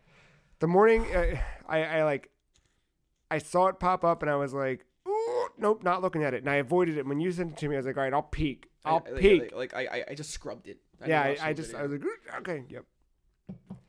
That's some good shit. Well, here in the future, just I'll watch the video for you and I'll give you my reaction so that way. No, you won't. You're just gonna delete the text and say it looked like shit. Who the fuck's Amy? It's a 3-minute long video, 30 seconds. Like, this looks like shit. Yeah. God damn it. I didn't realize she had a name. Pink Sonic. Yep. Amy Rose. Yep. Fucking First introduced in Sonic CD. It's true. Damn. The good old days. That poor Genesis? You see, I'm mixing them up now. That poor Genesis, man. Between the 32X and that CD, all the holes got plugged up. Oh yeah. They didn't leave anything left. So today is a little different for show and tell for me, but today, a friend at work, coincidentally also named Ben, approached me and said, "You don't have kids. I assume you never will." And I said, "That's correct." Yeah, you got 2 beautiful babies upstairs. No, I know, that's what I said too. And he said, kids with opposable thumbs that can control a controller. And I went, again, I got two sons at home, play video games. He said basically, what is the age that you should allow them, or what he's personally to me, what is the age that you would allow them to play video games? And I said, I think that right there is already a bad way to put that question. It was just because I don't think it's when, it's a matter of what. Very good. This is good. We're starting the dialogue. I said as soon as the kid can grip the thing and understands how to move the buttons, that's when you start. I feel like that's when I started. Like my earliest memories are Tetris, just period. That and like being in a car crash, but that's irrelevant. Super Mario. Yeah. That it was like Tetris, and then like later memories are Super Mario like Brothers some 3. Weird handheld. I don't think it was. The Tiger Electronics. Tiger Electronic Teenage Mutant Ninja Turtles. Yeah, I think I had a Sonic the Hedgehog one. I did. I know I did. Yeah. Had a little Robotnik on it. That was fucking cool. But he said, yeah, I'm trying to figure out like what to do with my kids and having conversations and He's like, when do you do it, and what do you do it with? Like, what games do you do? What Also kind had of? some Sesame Street educational games for Nintendo. Hmm. Some like math and spelling ones. Ah, Blaster Master. Yeah. Yeah, that one. Yeah. But I told him, I was like, look, I'll do some digging. I'll see what I can find from a clinical standpoint. People who have done some research in the field. But obviously, I have my opinions, and my gut reaction, opinion-wise, to him was just that I think that I would do it kind of whenever it is I think as early as possible. I was about like 3. I think 3 or 4. That sounds like the age I was. Yeah. But I said that, just from without even looking anything up or kind of looking into it, that it kind of makes sense that games would be good with cognitive development and with hand-eye coordination, those types of things. Problem-solving skills, promoting that kind of stuff.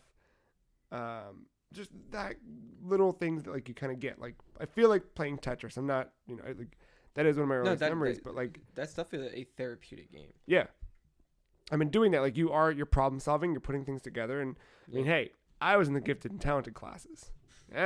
Come on. GT. Oh yeah, GT. Great Tetris. But here's the other thing. Here's the other side of it. I started smoking cigarettes when I was 13. So you got it. Yeah, now I'm spinning fidget spinners thanks to Matt. But I did. So I went on to America's favorite search engine, Bing.com. Did a little digging. So I found an article that kind of sums up some really good arguments, I thought. Here's the bad. Here's the bad based on studies, based on opinion that I think make for a good argument. I'm going to spill it out there. You guys tell me what you think. Bad. In 1998, there were tests done. Keep in mind, it was 1998. 20 years ago, climate was very different for video games, for entertainment, for digital entertainment. Now, whatever. But they had a bunch of kids play violent video games. They did note that both boys and girls had a strong liking towards playing more violent video games. That they kind of lumped in violent video games. I would say like with what? ultra. Well, I think 98. You're thinking like GoldenEye. You're thinking Doom. Okay. Mortal Kombat maybe. Yeah. But they also pointed out like racing games, driving fast, and they said that when presented with an option, kids would always choose the violent, killing zombies, driving fast cars over something a little more, whatever. But it showed that post-playing tests for those playing what are to be considered violent video games, kids who did those had more spells of dizziness, tiredness, thisness, and some negative effects on them compared to the kids who were just playing regular video games.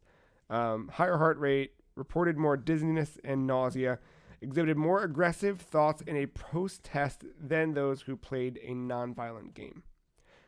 Doesn't directly determine if aggression increases in their experimenters, but they're able to observe behavioral changes based on what they were doing. That's just one little bad thing. I don't know. I feel like I feel like more of that depends on just how you're raised and just your genetics. I agree, and I feel like it's genetics, and also like think about like, do you tend to have a more natural affinity for a certain type of game because of what you're exposed to, what you're brought up, right? Like those types of things. And if so, like, does that then kind of, again, like if you grow up just seeing like violence and whatever anyway, or even like aggression and whatever, if that's the kind of household that you're in or the environment that you're in, are you then more inclined to play something like we're talking about today, like Call of Duty versus... I think it's very hard to do studies like that because you're separating one fragment out of their whole life with it. Absolutely. Yeah. It's unfair because you don't know their whole life. Yeah, it's hard to draw a correlation between this and this. I mean, I'm sure games like that can trigger certain things in you, but your mindset going into it versus coming out of it, that also matters. I agree. I mean, I grew up through the era of... Like we all played a bunch of violent video games. Totally. And it's like, I grew up as we both did. All three of us did. But the Mortal Kombat hearings, the GoldenEye era, the Doom era, like we grew up through all that shit. Like I told you, right? We talked a few months back about Wolfenstein, and like that was one of my first exposures to that kind of game. I remember being at my mom's friend's house, and her son was playing Wolfenstein. I just thought it was a silly sounding name. Then he showed me the thing, and I was blown away with what it looked like. It was so real. Fucking Nazis. Yeah, right. But like that's some shit for a 4-year-old to see, you know. And like, yeah. I don't know. I just know the first thing, because of people like me, the first thing I would do with my kids is just unplug that Ethernet cable. Right. I mean, that's another thing too. Like, I think I got more frustrated with like online shooters. oh shit. Like games like Halo or something, I would get more frustrated with than like just like God of War or something, you know? Like Yeah, so there's that piece of it too. Like it's not only like there's like a just being competitive exposed to piece. the violence doesn't make you violent. Right. Like, The 1998 study studies the effects of playing those games. yeah. And really just that stuff, but you're thinking that's a way different climate than now Yeah. where we are completely obscured by anonymity online. So you have these kids who are growing up in these environments and they're all fucked up because they're able to hide behind this invisible wall, or seemingly invisible wall, which we've learned in some scary cases that it's not so invisible when the right people are, or the wrong people are doing the wrong thing. But that kind of stuff where like kids don't realize what social contact, like the stuff like kids still say and think and whatever, like it's not. Yes, dabbing, perfect example. Yeah. But like even just like bouts of racism and things that they don't even realize is being racist, but it's just because some kid said it online to some other kid. That kid laughed. That kid laughed. That got a reaction, and it taught that kid this is a positive thing that I could do to get a reaction out of somebody. Yeah. I'm gonna say this terrible thing I about feel a like person. it's just a matter of self-awareness. Like if you realize what you're doing and acknowledge it, and not just living in the moment of just and not questioning anything, I think you have to have like that like level of like consciousness. Yeah, and a lot of that goes into the parenting side of it too. I mean, I always like this is the same thing as movies. Like what movies Yeah. Kids are watching movies. right? Like Yeah. which ones are you letting them watch? Y'all fucking yeah, they are. Then yeah, all right, then give them goddamn Catherine then. And they're Right. no, Yeah. it's, No, you're right. Yeah, I mean, like, are you letting them watch? But those need to know like ethics and like what's, you know, what makes a decent human being and what doesn't, and you know like when it's okay to do something, when it's not okay to do Right. something, and just have to, I don't know.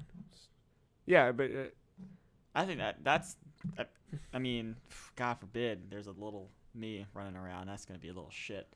oh, Yeah, could you look, imagine? Dad, fidget spinner, Fucking knock them out. Just exposure to violence. oh God, it's like a hockey stick. But no, just you're- whack you're- his ass. You're right, though. I mean, like, But that would be my approach. Like, you know, like of course, like that was one thing. My mom vetoed one game, and I always remember Grand Theft Auto 3. yeah, I was like 12. She vetoed that shit. She was like, no, I know about this game. I was like, damn. That's because it damn, made no it on the hookers for me. news, and the But publicity she had went every right to. crazy. Hold on, you were younger than that because that came out. You That were, was no, like, yeah, you were 11 or 12. That was like 2001 or 2000 or something Alright. like that. Yeah, I would be like 9, 10. Got it. Yeah. See, because you're the same age as my brother. My brother lucked out because I was a few years older, and I So you went got the dibs. Yeah, like I wasn't even allowed to watch like South Park when it first came out, but like that was frowned upon for me to watch we it. still found a way to record the episode on course. VHS Yeah, and watch yeah, it yeah, in yeah, secret. always. And that's the thing too, right? Like kids you are gonna can't make do a this big shit. deal out of it. Exactly. Yeah, kids are gonna do this shit. They're gonna find a way to do it. So the way to do it is to do it the right way, to know what they're doing, Yeah, to do it with them, really. And Ben and I talked about that too. Is like you can't be just rebellious. just like Rocket League, Dad. Like that's a bonding experience. That's an important moment, Yeah. like in that kid's life and in your life too. So being with them to do that.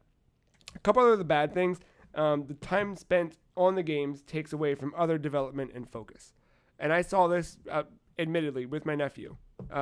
That can totally happen. My- And the exact What- opposite can happen too. No, but my But you're what right. kind though? What, No, like my nephew completely neglecting schoolwork and Yeah. Just responsibility because the game just took more of that to time. stay up all night and play Yeah. video games. I You mean, know, that's bad. But I was like, but there's this indirect learning in video games, like true. playing Final Fantasy 7. Yes. As a kid, like Yes. that helped my reading skills so much because it's all fucking that helped my reading skills so much because it's all fucking scroll. Yeah. That's and there were But like, were you aware at the time that it was helping your reading, or was it just something you were just like? no, it's just but like yeah. I was through the reading all the motions time because of that game, Right. And like, But now you looking just- back, you're like, oh shit. you don't realize it, and then all of a sudden the Shinra president has a blade coming out of his back. Spoilers. Yeah. Well, that's very early in the game. But you see that stuff, but you're still reading the scrolls of text. Yeah.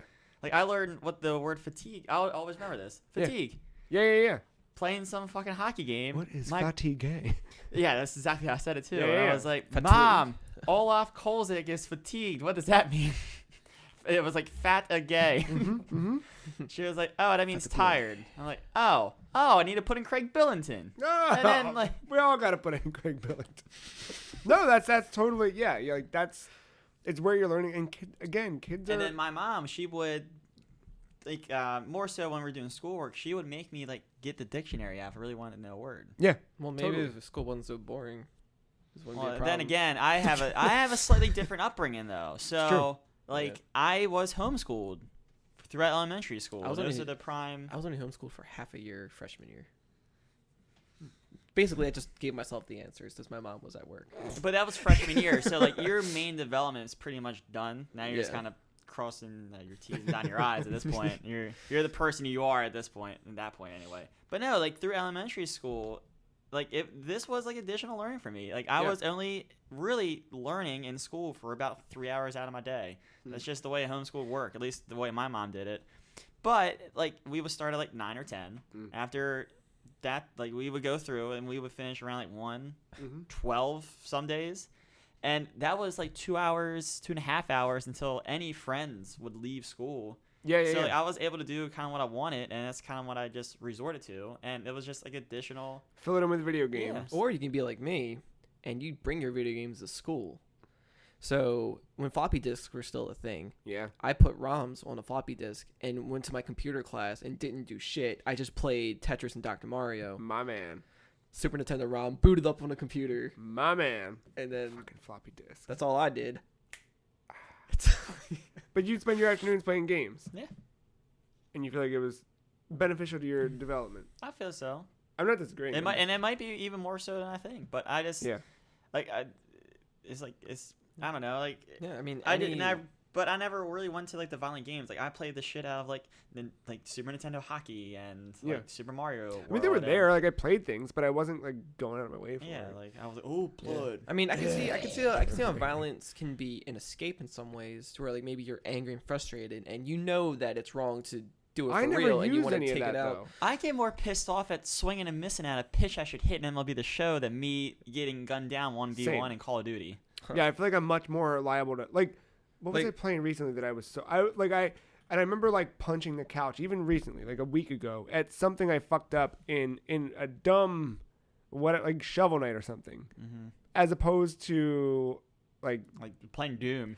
right. Yeah, I'm not gonna punch Manhunt. Yeah. Well, yeah, like playing Manhunt. I was like, well, time to go wrap a bag around somebody's face. I was like, no, this is fucking whatever. The final bad thing, so to speak, is obesity, which is an obvious one to talk about, but lack of physical activity dominated by sitting on the couch staring, I had that balance. junk food, part of etc. life. Like I had that bad diet. Like if I didn't go outside as much as I played video games, I probably just would have been that fat kid.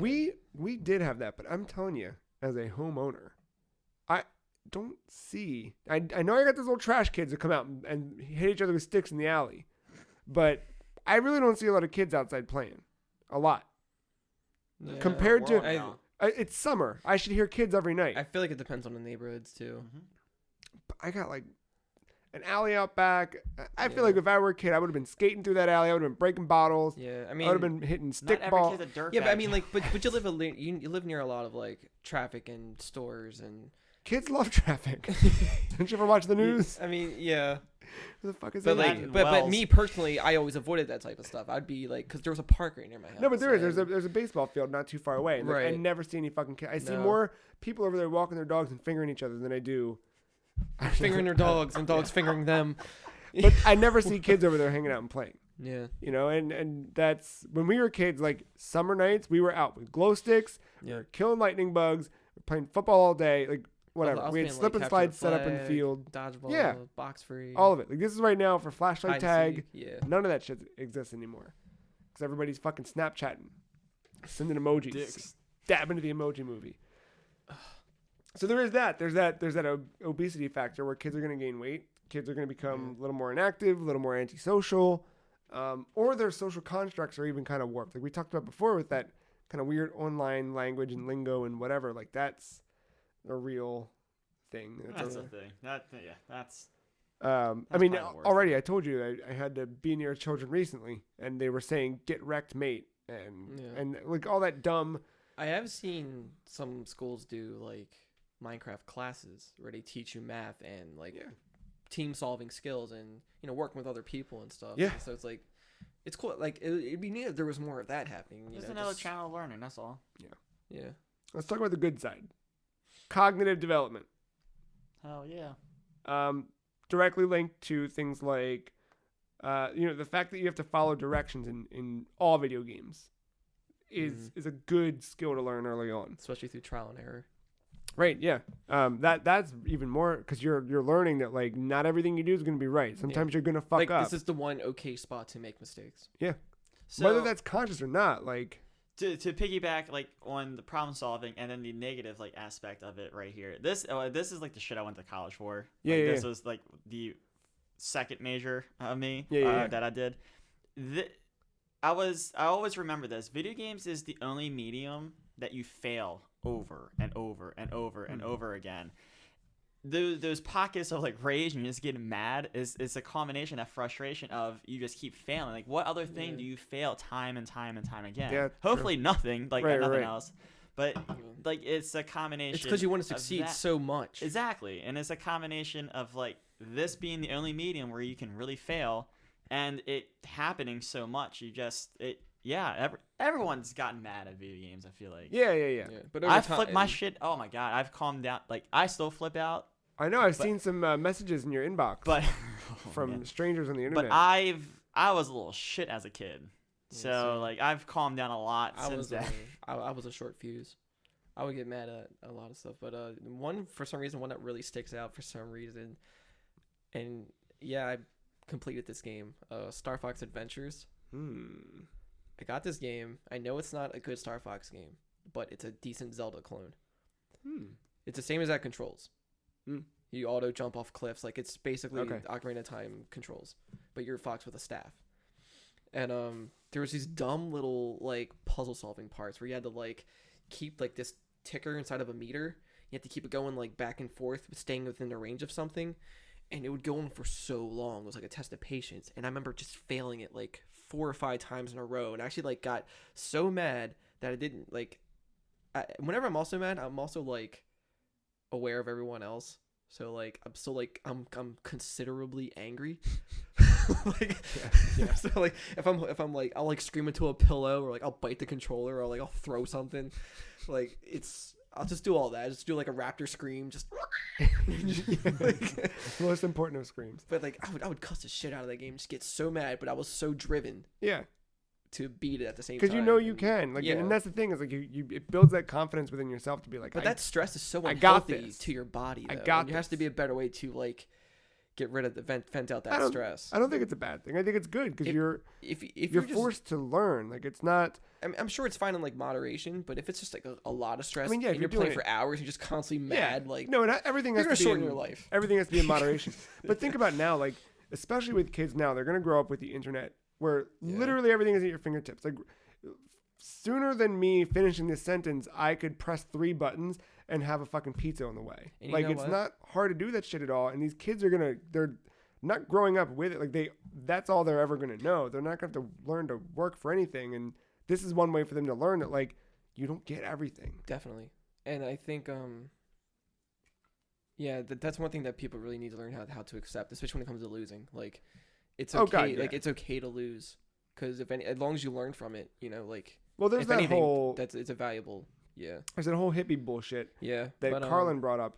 The one Carlin bit about there's no losers anymore.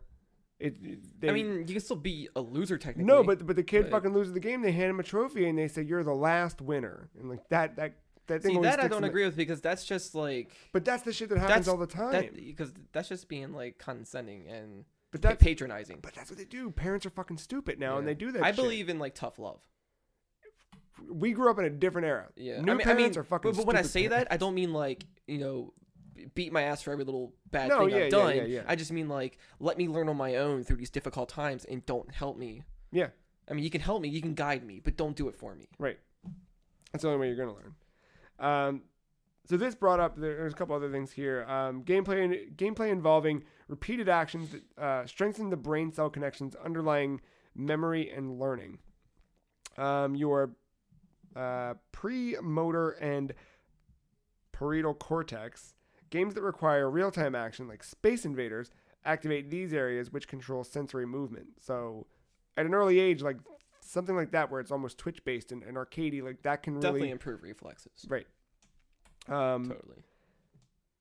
DDR rhythm games, like that's another thing. Especially me with a more musical background, it's definitely helped like train that sense of rhythm. Even though oddly enough I'm bad at some rhythm games. Like I'm usually too early because I'm just anticipating it and I know it's coming. I just can't be patient enough to like time it. There's some poorly designed rhythm games. Yeah, out there. I mean that's actually true. There's part that of it. too.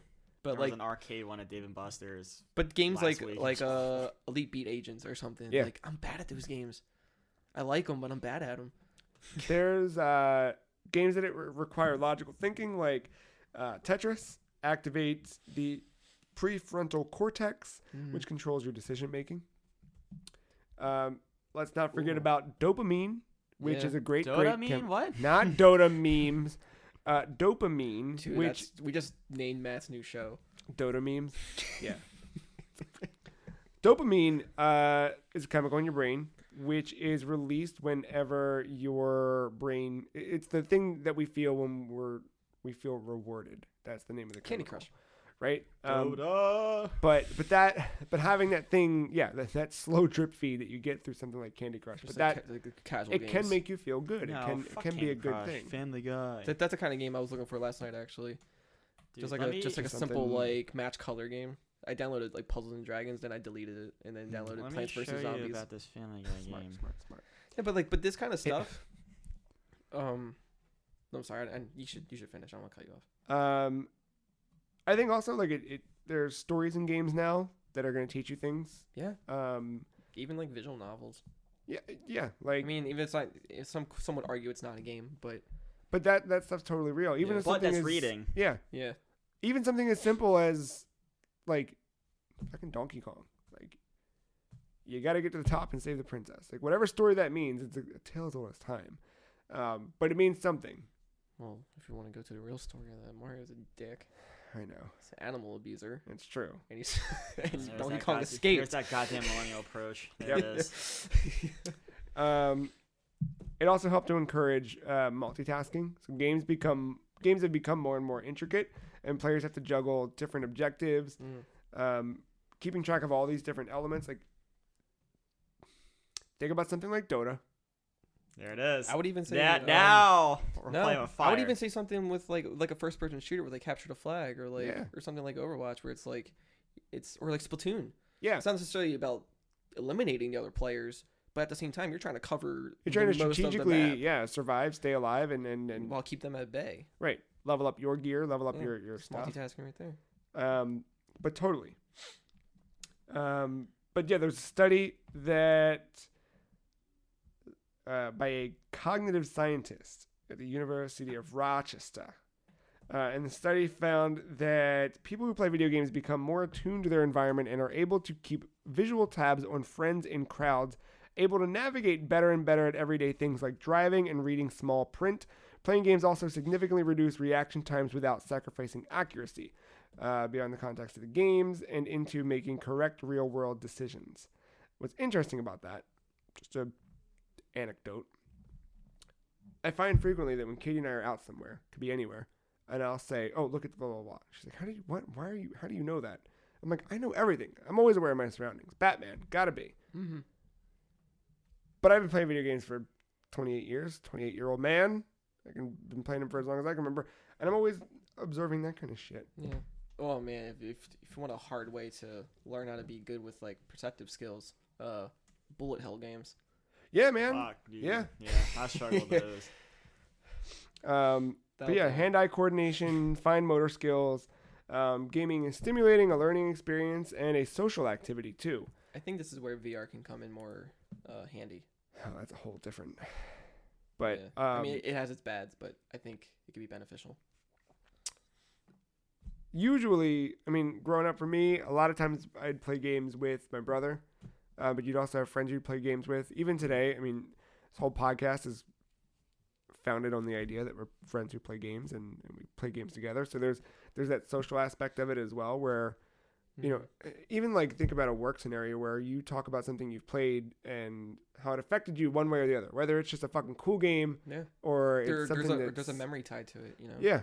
And that kind of stuff, like that can open up brand new friendships. It can open up brand new conversations and channels and opportunities. And I think like anything, you know, I feel like a lot of this, especially with like some of the more like negative points that we've talked on, I think some of that might be a reason why I have this certain level of appreciation for a game like Animal Crossing.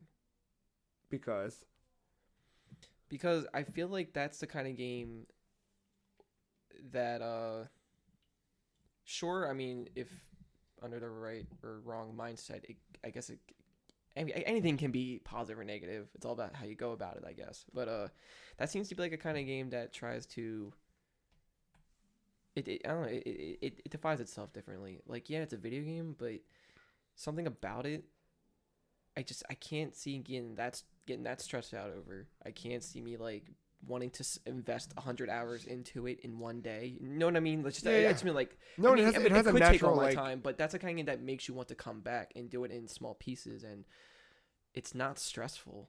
Yeah, it's like, I don't know, it's weird. Yeah, it's a natural progression gate that kind of stops you from jumping all in. Yeah, some kind of like natural peacefulness to it that is very appealing. I think generally, it comes down to the fact that you should be aware of what your kids are playing. You should play with them if at all possible. I mean, or watch. But that game watch. Just be there and talk to them about it too. Because that's also a game, also like Mario Paint, where it's like you can express your creativity. You can, it can teach you kind of how to be social, depending on how you make the friendships with your neighbors. Yeah. You know how to like, you know, like how to take care of things, how to be more responsible, but in like a non-boring, casual way. I'd like to do a survey at some point, but it's sad. I still think Batman's more recognizable, but every fucking kid knows what a goddamn creeper is. Like every kid knows about Minecraft. And you think about something like Minecraft is it's. I mean, my niece still plays it. And she has like so many versions of it, and it's still her most played game. And that game's look at the Nintendo Switch. I know.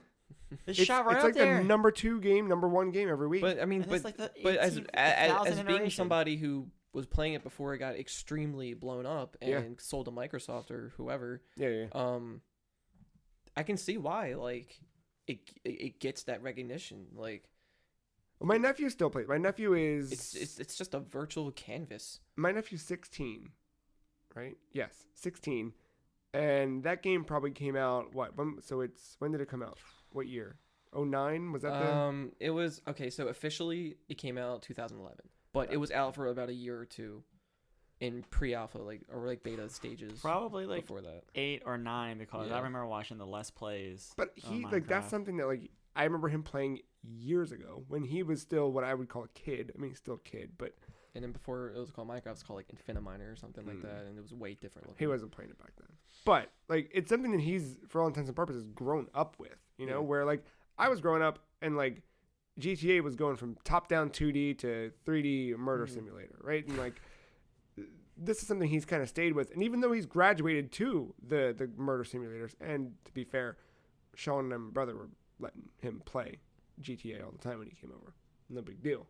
But either way, he's very much I'm playing Call of Duty, I'm playing Battlefield, or what, those are in his wheelhouse. But he still plays Minecraft all the time. which is like says Like something I about was it. I was obsessed with Minecraft when it first came out. Yeah. Like, it was insane. But I think because there wasn't a creative mode, Mm. it was just survival. And to be exposed to something like that, and like, because like on the surface it's just like, oh, it's a block world, everything's pretty, here's grass and water, some cows, whatever, and go build a house, who cares? Maybe there's an occasional creeper or zombie, but then like once you get lost in those caves and it's dark and there's spiders everywhere and it's all enemies spawn out of darkness.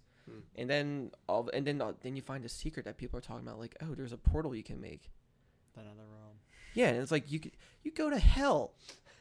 Like, that is the scariest shit in this cute little game. Yeah. That's the part that kept me drawn back into playing for some reason, because I wanted to explore that side of it. And it's like, I love that how hidden it was. Well, that's the thing too. I think if you take what you just said, Yeah. translate that into like 7-year-old speak, right? And how 7-year-olds don't really know how to pace their conversations. They don't know how to really tell a good story. Yeah. A lot of them just ramble on. That's just me though. That's a weird way to. No. I'm just saying, if I were a parent, hearing my kid talk about that when I'm not interested in it at all is going to make me go cross-eyed because I'm not going to care. But I think it's important that you engage that shit. Sit down at dinner, draw out the conversation. It should not be just because like what'd you do in school on today. a It should be surface what'd you level- play today. Yeah, like on a surface level though, as a parent, if there's a parent that is concerned about this game, where it's like, oh, it just looks like a cute game, whatever, it looks harmless. It's like you should look a little deeper and see what kind of little pockets this game has. There's a lot in there. But that's I think the big thing is just to encourage. Because then like your kid has a nightmare for some reason, you don't know why, and then all of a sudden you see another portal. It's like, oh well, here's why. Yeah, but I had that too. I mean, I was scared of Doctor. I wasn't scared of Doctor Robotnik. Fuck him. I thought you were going to say Quandary. I was scared of Dr. Quandary. Legit. Dr. Quandary was a fucking creepy game. I don't know what this game looks like. I'll show you some pictures. Okay. You'll be like, ooh. I was over. Okay, Contra 3 Alien Wars. Yeah, Super Nintendo. man. My friend, not my friend, but my cousin was playing. He was babysitting us, and my brother was playing with him. And the one level where all of a sudden they're like in the square, and you can scale the walls in the ceiling, but that you're just in this square room, and all of a sudden these two hands just break through the center. And it spread it open. And it's this giant Terminator robot with these big red eyes and little pupils. Yep. See, I'm telling you, again, it's a skull with the beady eyes thing that freaked me out. But like Ganondorf, I was terrified. That Ganondorf jumped through the Phantom paintings. I bring that up, but that fucked me up. That fucked me up to a point where I couldn't beat that boss. I had to make my friend do it. Once I saw he did it and he was able to do I didn't it. like the hand that came down. Oh yeah, no. And Once I saw my shadows over you friend and do it, I was like, oh, I can do that. If he can do that, again, that gave me a sense of confidence. So. I don't know, but at the same time, like, I was still Courage, going out. you would say? Yeah, look at you. I was still going out playing football in the field. I was still riding my bike, riding my skateboard. I was still active. So there's that balance of it: climbing trees, lighting shit on fire, smoking cigarettes. It was like half my life was video games. The other half was like Ed and Eddie. Yeah. Yep. Rocket Power. That was my. Yeah. Oh yeah. I don't want to go too far down this because we should wrap up. But if you had a kid, which no thanks. But if you had a kid, what's the first game you tell them to play? I think I would give them a choice. Good answer. And depending on like the system that they want to play on, I guess. Like I don't know if I want to start them like the way I started, just so they get that idea of like how this thing has evolved. So start kind of simple but tough, but then whatever. That's a good question. I have two answers. One, Bloodborne. I'm just going to hand on the controller, no context. Oh man. Get good. Two. Fucking hate you. In the theme of two. Yep. Dota 2. Is that somebody? No, Sure. Dota 2. Dota 2. Okay. Little man's got to win us some money so we can retire early. Jesus fucking Christ. I don't know. Get those motor skills. Get the right clicks in. A Lego game came to mind. Of some sort. Yeah, like maybe. I think. I don't know. Seriously though, I don't know. Like Mario's always a good one. Mario's honestly really anything a good that one. Nintendo makes on a Nintendo platform. That's. I think always Nintendo's gold. definitely a gateway. Yeah. That's true. Always gold. I still have all my, I got my things hooked up. Because like as me, I switched between like Sesame Street, Ninja Turtles, Mario Brothers. Yeah. And maybe like some weird obscure game like Back to the Future 2 or something. Right. It would just like switch through all that. I don't know, but Mario was the one I always got drawn to the most. Yeah. There's the part of me that would be like, yeah, I'd want to experience what I played back then, but also what I played back then was new to me then, and I'd want them the experience to experience the new now. Yeah, that's what I think. I would give them like one of each. But I don't know. I think maybe like play a classic game on a newer. I think if I look back, like me playing Tetris with my mom, me playing Mario and having her like sit there and watch it and whatever. I think something like that where we can at least be engaged together. I think that's really important. Yeah, because I mean these games will also because that will be with you the rest of your life, and that will determine the kind of games you play. Yeah, because I mean everything we play is a reflection of our lives in some way. As weird as a game might be, there's something about it that has that trace. The Great Hentai War. See, that's exactly it. Well, that's been another episode of the Free Cheese Podcast. Look at that, episode 209 in the books. What do we got this week? Stuff. More from our cover story, Cross, which debuted. We didn't talk about that last week, did we? No. So our cover story is live now. Cross. This whole month is all about crossovers. Exciting stuff. I got some stuff I'm working on. I got a big one this month I'm working on. Like juicy. Like big. Like it's wearing a sweatpants that say juicy on the butt. No, just like X-Men big? What? X-Men. No, like too many words written big. Like a very long article. I got one of those coming down the pipeline. Doing some heavy work on that. But little things along the way just to talk about crossovers. It's fun. Little ideas, little whatevers. Speaking of crossovers and games that cross over, there's two Sonics that become one, just like the Spice Girls song. And Mark and I played Sonic Generations like we talked about earlier. Part 2 of that goes up Thursday this week, 2 o'clock. With episodes every Thursday until we run out of game to play. Other stuff, we should have some more Hammer Time coming up soon. Hitman's too fun to not play. What else? I don't know what else. We'll get more Shovel Knight soon. More Shovel Knight soon. That's a coming. Stuff. TheFreeCheese.com is where you want to be for that. Where you can find this episode, all of our other episodes. You can also find these episodes on iTunes, where you can rate, review us. Google Play Store, rate, review us. Let us know what you think. We're on YouTube, where you could defy the spam bots and leave us a comment. I got real excited, because usually the spam hits like 31 seconds after you post the video. Got a comment on Sonic Generations, like days after. And I was like, oh, cool, someone... And then it was like, hi, I love you, the free cheese. My name is Tatiana. You should check out my Instagram page at Instagram.com/Tatiana's Instagram page. Like my tits, smiley face, bye. Garbage. Push me. You push me on a dick. But, yes, freecheese.com. Twitter, we're all on Twitter. The Free Cheese is at Some Free Cheese. Mark is at Aug_Mental. Matt is at MattyIce131. I am at The Free Cheese. That's it. Podcast at thefreecheese.com if you want to submit an email. So, you know what? I challenge you. If you've made it this far in the podcast, it means you care. Look at that. And you could send us an email. What do you think? When should kids play games? Never? Always? Sometimes? Maybe? Which games? I don't know. Are they bad? Are they good? What should you do? Peanut butter?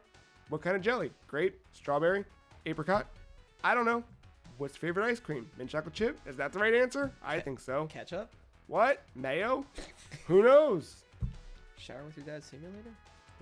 Do you shower with your dad 2015? Seriously. Should kids play video games?